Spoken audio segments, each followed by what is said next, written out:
Bonjour à toutes et à tous et merci de nous retrouver pour ce nouveau live en coulisses avec Juliette. Bonjour Juliette.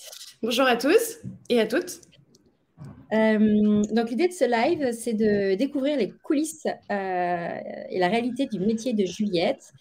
Donc n'hésitez pas à commenter dans le chat. L'idée, c'est que ce soit interactif. Si vous avez des questions, je vois que vous êtes déjà plein à dire bonjour. Bonjour Sarah, Jenny, Magali, Anne. N'hésitez pas aussi à nous dire d'où vous nous écoutez, parce que je sais qu'il y a des gens à Paris, mais pas que. En France, mais pas que. On a aussi des... Tout à l'heure, j'avais de la Réunion, j'avais du Londres, de l'Allemagne.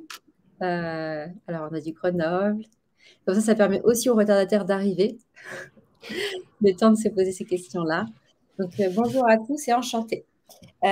Pour commencer, Juliette, est-ce que tu pourrais nous raconter un peu ton parcours dans les grandes lignes et comment tu es arrivée à faire le métier de responsable communication que tu occupes aujourd'hui? Alors, avec plaisir. Moi, j'ai un parcours d'environ une quinzaine d'années. J'ai commencé, alors c'était au siècle dernier, mais j'ai commencé mon parcours en communication en travaillant dans des agences de communication. Je pense qu'en travaillant en agence, c'est quand même un parcours, ça donne une dimension assez complète.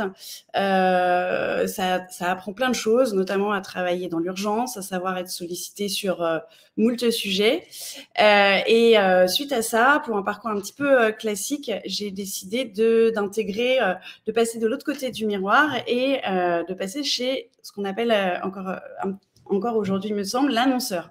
Donc, je suis devenue responsable de la communication, c'est-à-dire que du coup, ça me permettait, moi, de diriger les agences de communication et de me venger, non, je plaisante, de tout ce qui m'avait été fait en agence. Et j'ai donc maintenant un parcours d'environ 8-10 ans donc en tant que responsable de communication. J'ai un parcours en tant que responsable de la communication, je tiens à le signaler parce que pour moi, c'est vraiment une dimension importante, plutôt axée secteur public et intérêt général. C'est-à-dire que j'ai travaillé au sein d'un syndicat intercommunal qui est en fait une institution publique. Ensuite, j'ai travaillé dans une société d'économie mixte dans les domaines de l'aménagement. Et effectivement aussi, quand j'étais en agence, j'avais beaucoup de clients qui représentaient le secteur public, office public de l'habitat, collectivités et autres. Je trouve que ce sont des secteurs et aujourd'hui ce que représente aussi Chance, d'une certaine manière, qui œuvrent voilà, pour donner du sens, pour l'intérêt général. Et c'est véritablement un choix aujourd'hui. Enfin, aujourd'hui, et ça l'a toujours été. C'est le fil rouge, en fait, de mon parcours. Trop chouette. Et oui, tu as raison, parce que, et on va y revenir, mais directrice communication, ça peut revêtir plein de réalités différentes selon comment on l'exerce. Tout à fait. Chez Chance, donc pour ceux qui ne nous connaissent pas, on est un bilan de compétences et surtout une communauté d'entraide pour aider chacun à trouver sa voie et à redonner du sens à son travail. Donc chez Chance, on dit que un travail, c'est 4 piliers.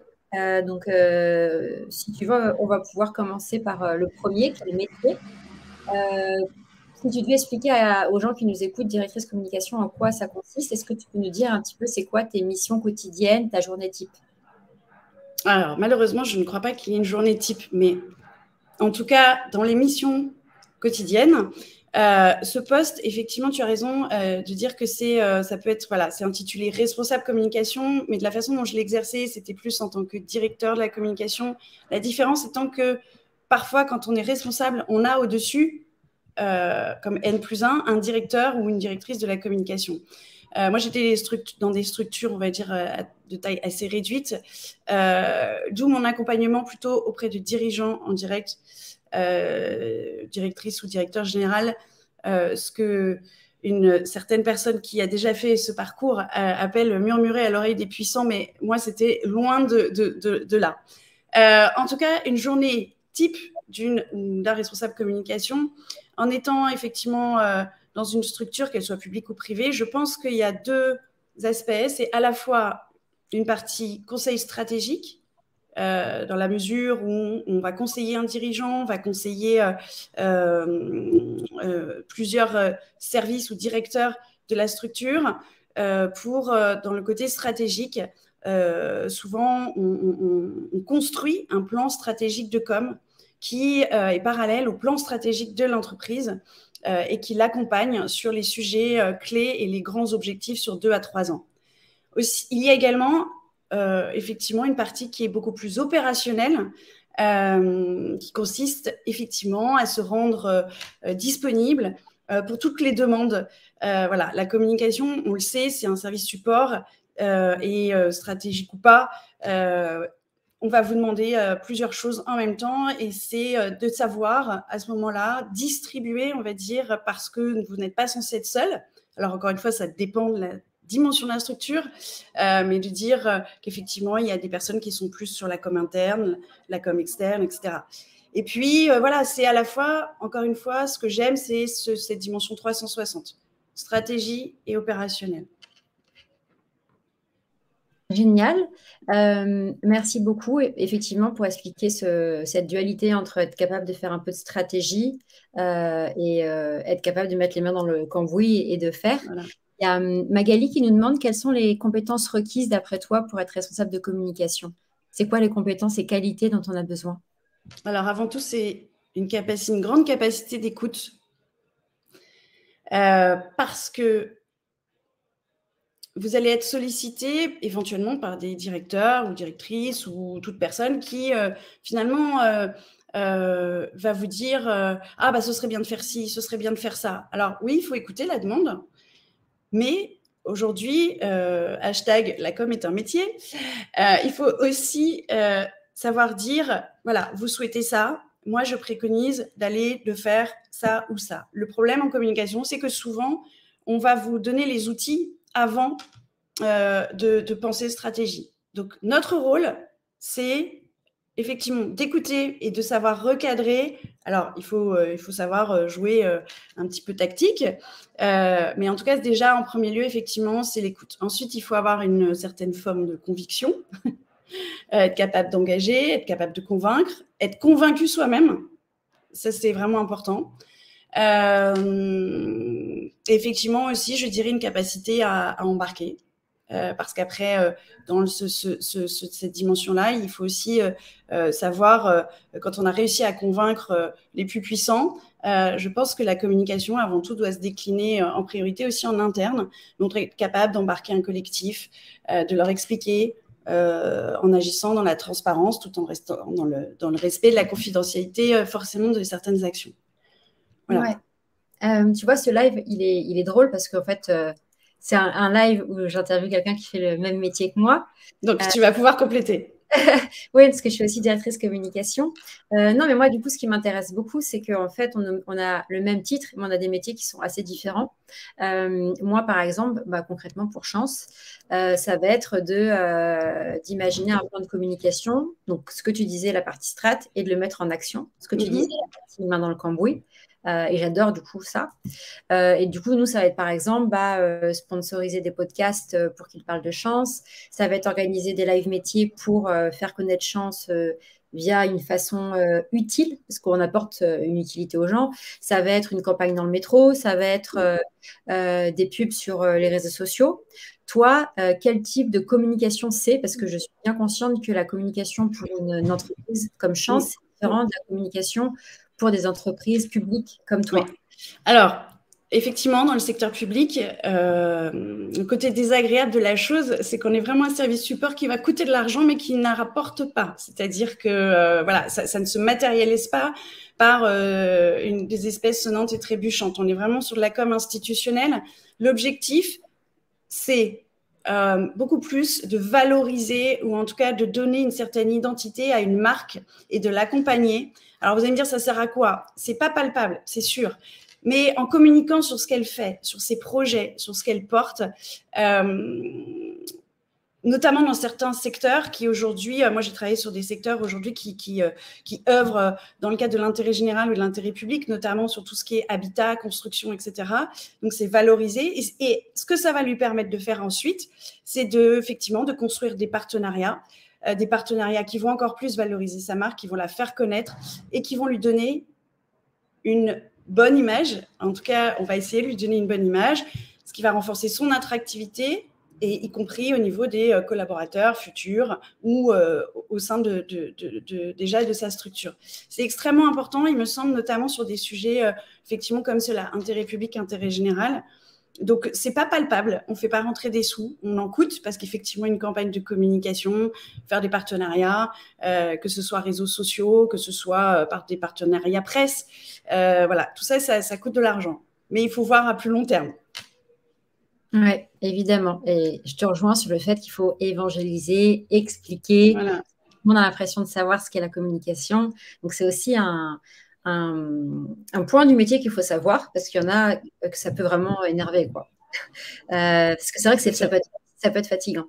Il y a une question de Delphine. Quelle différence y a-t-il entre l'exercice de la com externe et com interne? Bah écoute, j'hésite à te passer le micro. Non, en fait, pour moi, c'est simple comme externe. C'est tout ce qui va s'adresser à l'extérieur de la structure. Donc, si j'imagine que, par exemple, c'est pour chercher effectivement à faire en sorte que de nouvelles personnes fassent le parcours, etc. Et puis, en interne, c'est tous les collaborateurs de la structure, notamment. Parce que on n'est jamais meilleur collaborateur que quand finalement on adhère totalement à une structure et qu'on est engagé et que soi-même, on va, à un moment donné, on est peut-être potentiellement aussi côté externe. Et donc, on est là pour valoriser, dire, moi, je travaille dans telle structure, quelle que soit la raison. Mais la com interne est primordiale, il me semble, aujourd'hui, parce que si les collaborateurs en interne ne sont pas convaincus, ne sont pas engagés, c'est ce que je disais tout à l'heure, dans le sens de l'engagement, voilà, ça fonctionne moins bien en général. Ouais, hyper d'accord avec toi. Ce que je peux compléter pour celles et ceux qui sont là et qui s'interrogent sur le métier de communication, c'est qu'il y a vraiment, je trouve, 150 000 réalités en fait selon là où vous l'exercez. On parlait du pilier métier tout à l'heure et il y a aussi le pilier environnement, c'est-à-dire que faire de la com dans des entreprises publiques comme Juliette, ça va cocher plein de cases, notamment sur le sens, l'intérêt général, des valeurs qui peuvent vous toucher, mais c'est une manière très différente que de le faire dans une entreprise où du coup la com a aussi un aspect business, elle aide le business. C'est très différent de le faire dans une boîte du CAC 40, enfin une énorme boîte, que de le faire dans une start-up, ce qui est mon cas aujourd'hui. Moi, mon métier, je ne l'aimerais pas du tout dans une grosse structure. Je l'aime beaucoup en start-up parce que je vois mon impact et que dans le cambouis, je fais des trucs, ça marche, c'est cool, ça marche pas, c'est pas grave. Dans le public, j'imagine qu'il y a un peu moins d'agilité, mais qu'il y a beaucoup plus de... Ça évolue, heureusement. Ça évolue. Heureusement, ça évolue. Parce que c'est vrai que le public, c'est pas considéré souvent... Enfin, on voit ça un peu comme un gros dinosaure. Voilà. Ça évolue et en bien sur ces aspects-là, heureusement.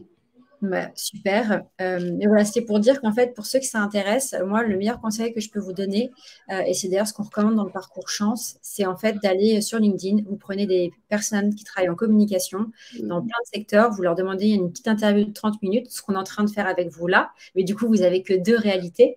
Et en fait, ça vous permet de vraiment vous rendre compte. Il y a plusieurs questions, Juliette, sur les diplômes ou les formations nécessaires.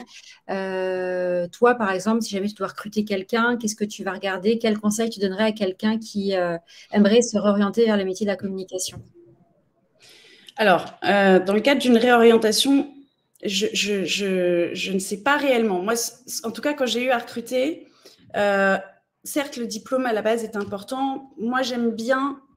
Bon, j'ai pas de part dans les je précise, mais par exemple, les parcours qui sont valorisés de toute façon d'une manière générale, il y a des marques aujourd'hui qui sont reconnues. Par exemple, le CELSA, voilà, propose des masters. Je pense que en bac plus, donc c'est bac plus 5 en communication. Alors après, peut y avoir des spécificités, journalisme ou autre.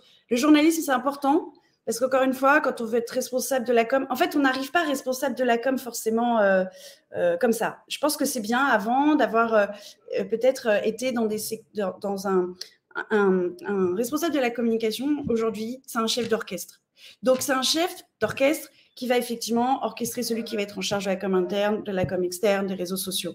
Donc, pour ça, je pense que c'est important toujours d'avoir un diplôme qui finalement est le plus global possible.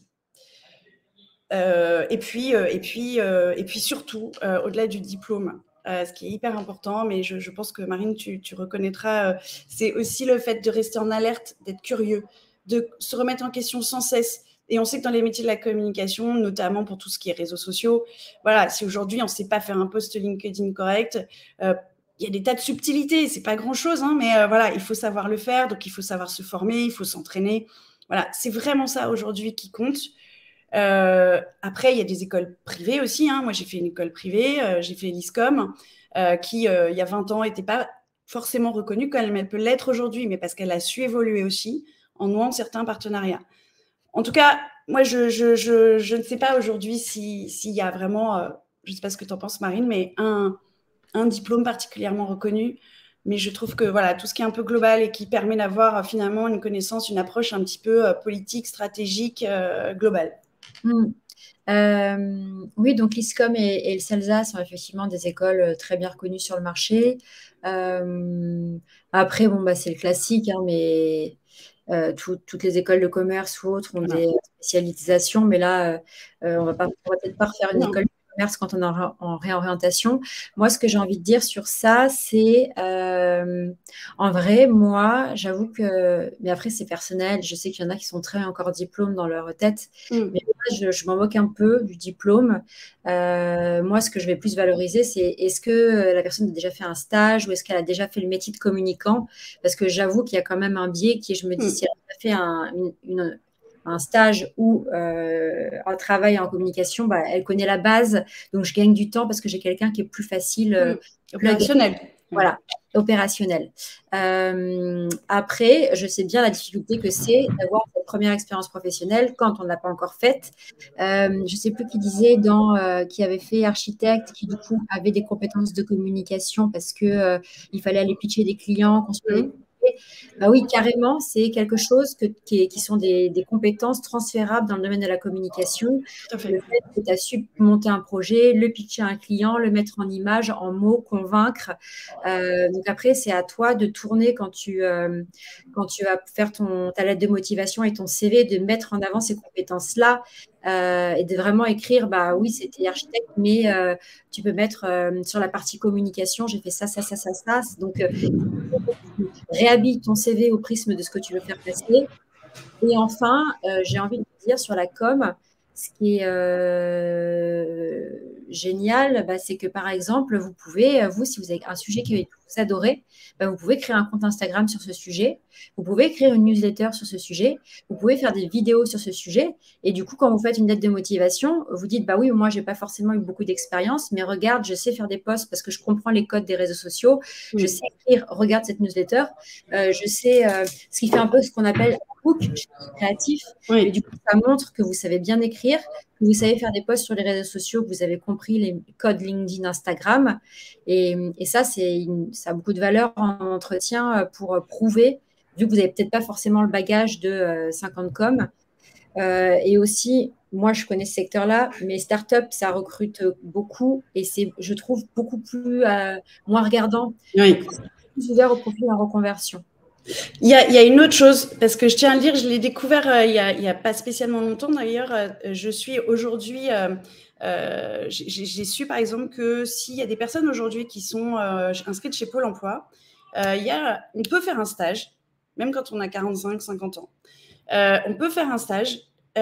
Pour ça, en fait, il suffit de contacter. Du coup, vous allez conclure une convention de stage avec l'entreprise et avec Pôle emploi. Dans ce cadre-là, vous avez droit à un stage, il me semble, qui peut aller jusqu'à 1 mois et qui est renouvelable une fois. Donc, finalement, vous pouvez tout à fait dire, comme un stagiaire dans son parcours d'études, proposer ça à l'entreprise.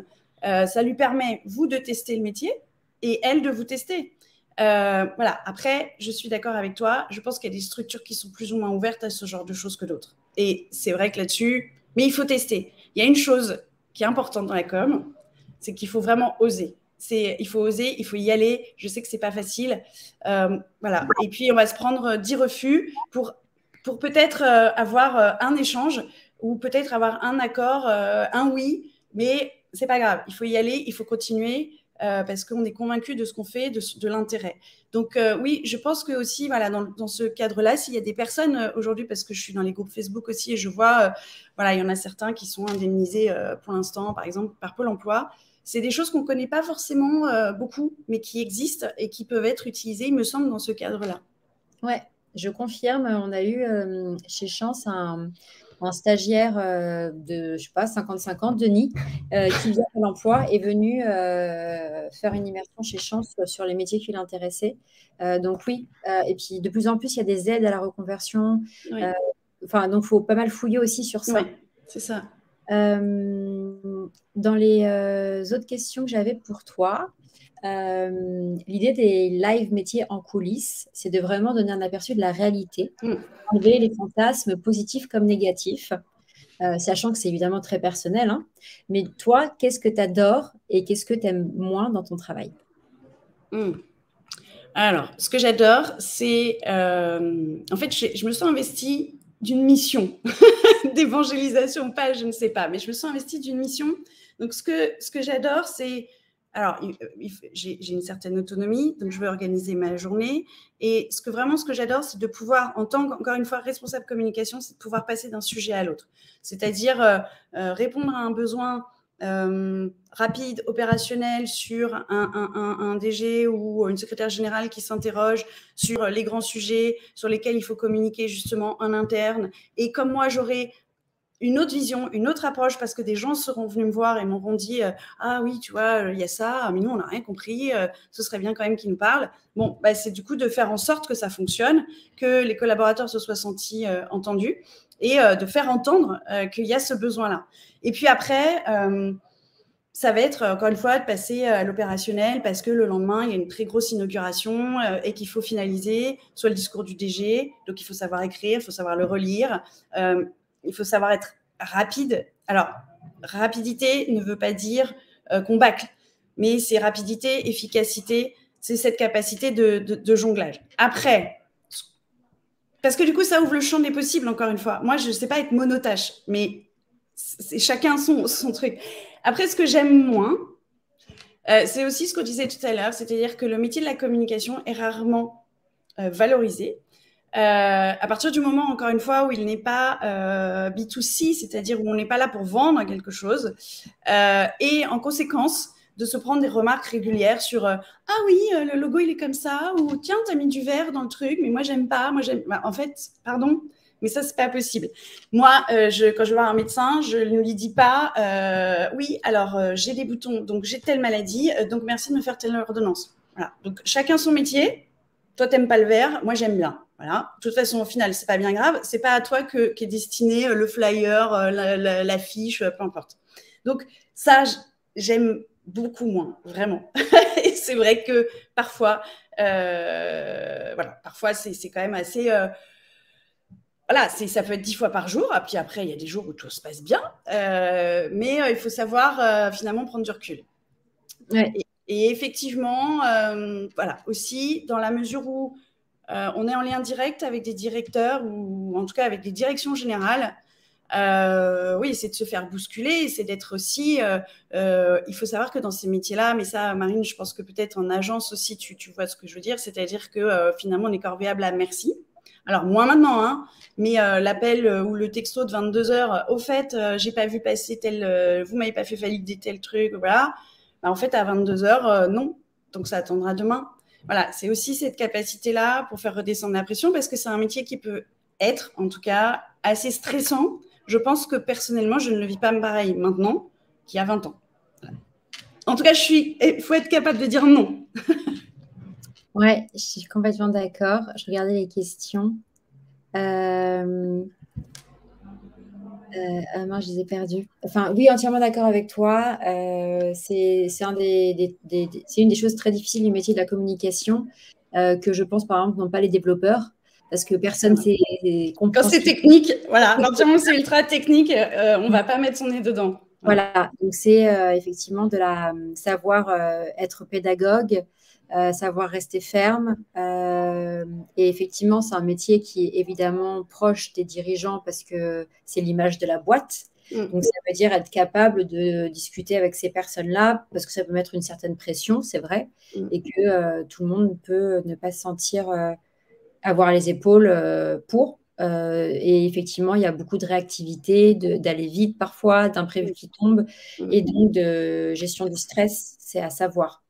Même si, encore une fois, ça dépend de beaucoup d'environnements, certains étant pire, enfin, étant une caricature.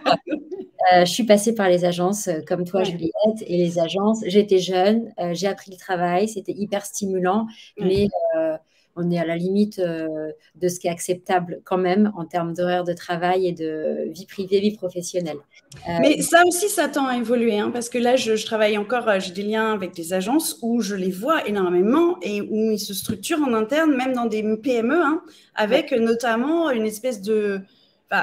il y a de comité de direction voilà, qui va être en charge de vraiment faire attention à la répartition des charges des collaborateurs.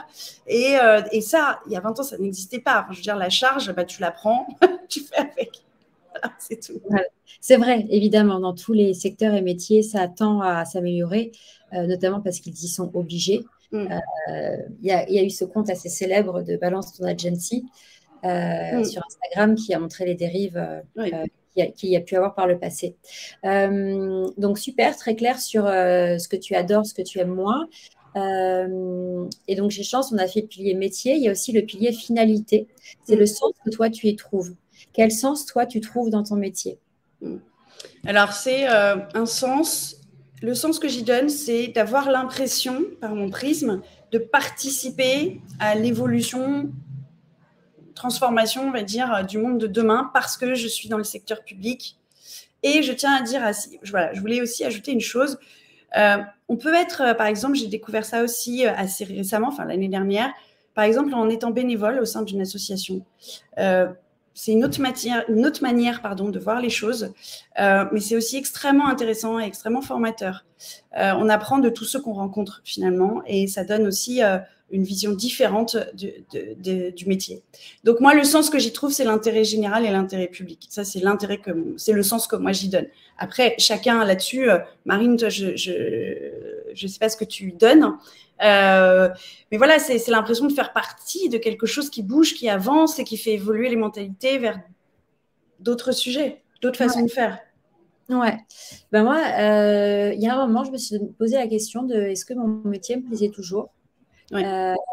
Et en fait, j'ai compris que pour moi, en fait, la finalité, c'est que il fallait que l'entreprise pour laquelle je fasse de la communication ait du sens pour moi. Et là, ça me remplit, sinon je tournais à vide. Donc, par le passé, je suis allée dans une entreprise où ça ne me parlait pas. Et du coup, j'étais vraiment pas du tout, je me sentais pas du tout bien. Et là, chez Chance, faire de la communication pour aider des personnes à trouver leur place dans le monde du travail, des personnes qui arrivent à nous avec un mal-être fort, parce que quand ça se passe mal au travail, bah, ça répercute sur toute la vie. Et de les voir sortir après tellement mieux, tellement... bah, là, le sens x10. Donc, pour moi, en fait, j'adore mon métier, mais c'est surtout pour qui je le fais qui me porte, me galvanise. Moi aussi, je suis complètement d'accord. Mais moi, j'ai aussi, je sais que je suis assez sensible à ça, c'est l'entreprise, mais en fait, dans ces entreprises, comme ce ne sont pas des entreprises du CAC 40 et qu'on n'est pas 10 000, bah, du coup, c'est le sens qui est porté par le dirigeant, le ou la dirigeante. Et ça change tout aussi. Moi, je n'y peux rien, mais voilà, il y a des gens, je les aime pas, je me sens proche, je me sens pas proche. C'est un métier d'autant plus dur quand on n'est pas du tout en phase avec la personne au-delà de ça, et que de se dire, OK, l'entreprise, elle est censée porter telle valeur, mais lui, il ne l'incarne pas vraiment, en fait, quoi. Donc, c'est... Ouais, on est d'accord, les dissonances, c'est très compliqué à gérer. Une question d'Olivia. Pour la partie opérationnelle, quels outils IT ou quels logiciels, quels outils sont nécessaires dans ton métier? Alors là, moi, je suis pas graphiste, maquettiste, directrice artistique. Donc, dans des entreprises, j'ai pu avoir accès à des trucs qui sont assez vieux, hein, genre SharePoint ou ce genre de trucs. Après, moi, j'ai pas un outil spécifique. J'ai un téléphone j'ai des mails. Voilà, il y a effectivement des codes de réseaux sociaux sur lesquels je me forme régulièrement. Mais moi, je n'ai pas d'outils en particulier. Ce sont ceux avec qui je vais travailler qui vont les avoir. Mais encore une fois, il y a tout ce qui est créa, tout ce qui est outils. C'est pas tellement le responsable de com. Alors moi, après, par exemple, je me suis formée toute seule, mais parce que ça m'intéressait à l'outil Canva, que tout le monde peut avoir. Et alors, du coup, je m'amuse à bidouiller, mais je ne suis pas du tout une professionnelle de Canva. Mais voilà, ça aide aussi pour notamment certains posts LinkedIn, parce que ça propose déjà des choses qui sont préformatées, notamment, par exemple, Facebook ou Insta, peu importe. Mais je ne manipule pas un outil. Alors, Marine, toi, tu vas peut-être pouvoir compléter. Est-ce que tu manipules des outils en particulier? J'ai vu la question, donc j'ai voulu la poser. Mais effectivement, ce n'est pas un métier sur lequel il y a un besoin de maîtriser des logiciels particuliers. Ou alors, ça va être des choses hyper simples que vous apprendrez sur la prise de poste. Moi, par exemple, je suis dans l'écosystème startup. Donc, en fait, c'est des logiciels qui sont propres à tous les employés de startup. C'est le Slack qui est la messagerie interne qu'il faut comprendre comment ça gère. Je sais que mes designers, parce que je confirme ce que dit Juliette, nous, on ne fait pas, on a une équipe qui fait, on pilote. Mes designers, ils travaillent sur Figma, qui est un peu comme Canva. C'est un logiciel pour faire des posts, mais en vrai, en 2 secondes, c'est très intuitif, vous comprenez comment ça marche. Après, je réfléchis pour vous montrer à quel point il n'y en a pas tellement. On va dire que ce n'est pas le sujet. Et d'ailleurs, c'est chouette, c'est ce qui rend aussi le métier... c'est notre malheur et notre bonheur. C'est ce qui rend le métier plus facilement accessible parce que c'est surtout des compétences humaines, de stratégie, de gestion de projet, de pilotage d'équipe, etc.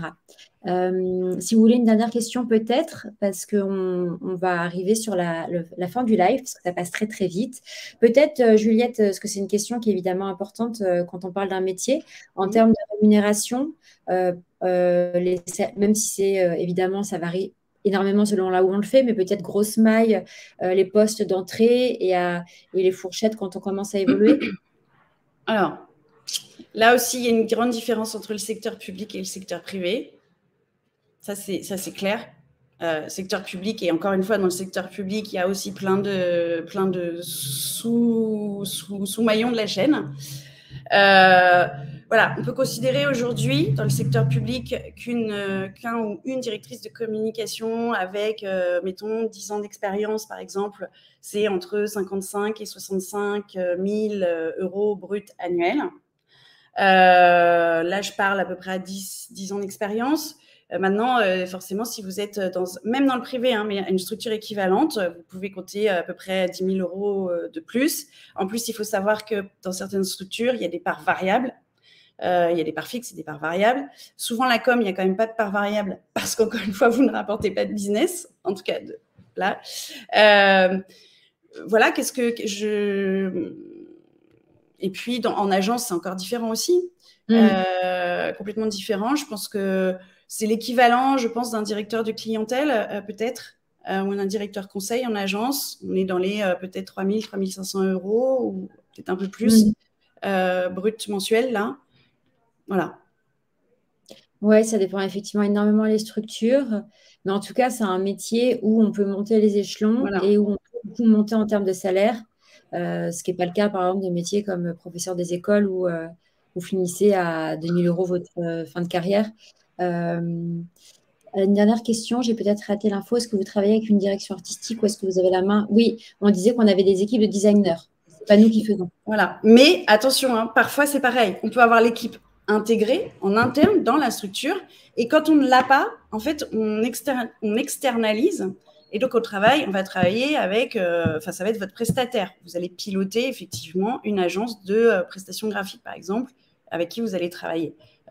Moi, j'ai connu les deux. Parfois, j'avais effectivement un service interne. Parfois, on ne l'a pas et on travaille avec des prestataires. Encore une fois, ça dépend souvent de l'argent qui est mis sur le secteur communication en interne, enfin qui est dévoué à la com. Ça dépend de la taille de la structure, ça dépend de plein de choses. Attends, est-ce que tu as encore 5 minutes ou pas, Juliette? Moi, j'ai 5 minutes. Ok, super. Parce que je vois qu'il y a encore des gens qui sont encore là, qui ont encore des questions. Donc, moi, j'ai encore 5 minutes aussi pour vous.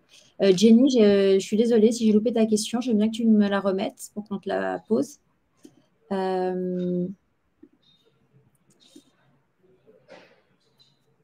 Je réfléchis si j'avais d'autres questions. Toi, tu gères une équipe de combien de personnes? Moi, j'ai géré, en fait, maximum, j'avais des petites équipes internes, donc maximum 5 personnes, avec des prestataires qui pouvaient être agences de presse. Alors, si, il y a une chose aussi qui est importante. Moi, il y a une chose qui me tient à cœur dans mon métier. Oui, c'est bien d'avoir plein de prestataires. Enfin, c'est bien. En tout cas, c'est utile. Hein, voilà. Encore une fois, il ne faut pas se perdre. Il faut savoir, en fait, encore une fois, faire en sorte que tout ça aille dans le même sens, serve la même stratégie. Ça, c'est vraiment quelque chose qu'il faut avoir. Et moi, ce que j'aime dans mon métier, et par exemple, c'est parfois aussi de soi-même, on doit écrire. Alors, écrire, ça s'apprend ou pas. Encore une fois, ça dépend de l'intérêt qu'on porte. Encore une fois, la structure pour laquelle on travaille. Moi, écrire une tribune ou des éléments de langage pour un DG ou pour un COMEX. Et puis, un COMEX, c'est un comité exécutif. Donc, en général, c'est les têtes pensantes de la boîte. C'est pas évident de savoir écrire pour l'autre. Ouais. Mais c'est un exercice qui n'est pas facile, mais qui est hyper intéressant. Ouais.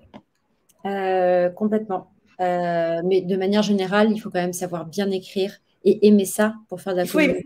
Ouais. Oui, mais tu vois, par exemple, peut-être que des gens vont considérer que toi, tu écris bien parce que ça leur parle. Encore une fois, ce qui est important, mais d'autres vont considérer que c'est nul parce que c'est pas ça qu'ils cherchent. Et vraiment, il faut être prêt à entendre des choses du genre, mais c'est quoi ce truc? C'est nul. Enfin, genre, comme on est à l'école, on a 5 ans et on se fait déchirer sa feuille. Bon, non, oui. ça, c'est pas forcément toujours extrêmement agréable. Mais il faut l'avoir en tête. Oui, complètement vrai. Surtout sur effectivement les discours de dirigeants où c'est beaucoup plus complexe qu'un post Instagram ou LinkedIn. Voilà. Mais en tout cas, il faut aimer écrire, je pense. Si vous n'aimez pas écrire, je dirais faites pas de la com, quoi. Ça serait dommage. Ouais. Alors, Jenny, pour tes questions, un profil assez atypique peut-il matcher avec ce métier, avec base en communication expérience complètement? C'est ce qu'on se disait un peu plus tôt. En fait, il faut bien le valoriser en entretien que tu as eu ces compétences, même si ce n'était pas dans des jobs de com. C'était l'exemple avec l'architecte. Et surtout, n'hésitez pas, si vous avez des comptes Insta perso, si vous avez écrit des choses, si vous avez des newsletters à côté, n'hésitez pas aussi à peut-être lancer des side projects à côté de votre travail que vous pourrez montrer en entretien pour dire bah oui, moi j'ai pas fait de la com en tant que tel, mais regarde, voilà. Et tu demandais le côté marketing, a-t-il une plus grande influence sur ce poste que le design? Alors je suis pas sûre de comprendre. Ça dépend. Non, alors pour moi, ça dépend de la façon dont on. Oui, c'est vrai que souvent on va avoir des annonces de postes pour des offres d'emploi. Responsable communication et marketing. Responsable communication et marketing. Ça, pour moi, c'est une erreur. Alors, soit on veut vraiment quelqu'un à 360 et il faut qu'il ait cette dimension marketing. Et ça, effectivement, c'est vraiment du business.